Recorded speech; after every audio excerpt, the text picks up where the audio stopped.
Hello students, Mr. Young here, along with Amara Bear. We are here to talk about the Chapter 5 test. You see you've made it. It's probably about October 19th, and it's study day.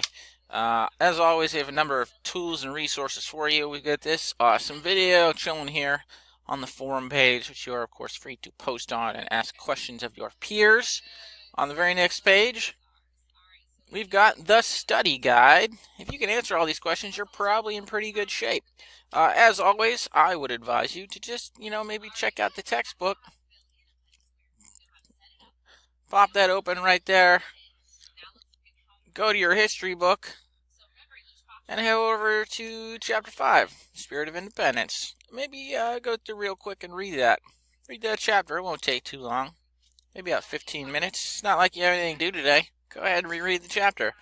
That'll put you in a really good position to ace the test, which, lucky for you, if you work by due date, is until Monday. It's 18th is Thursday, 19th is a Friday.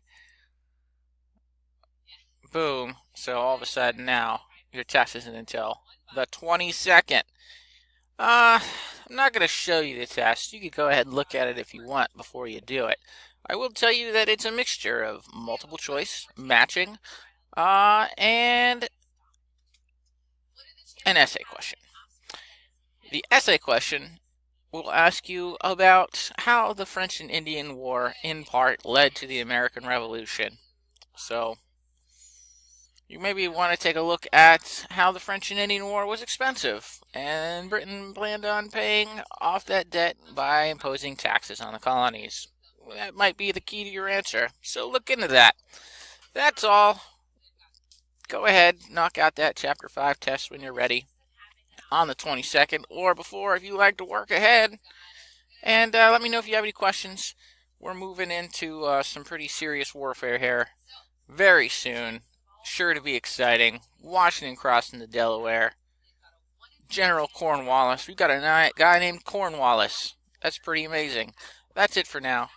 Have a great day. Let me know if you need me.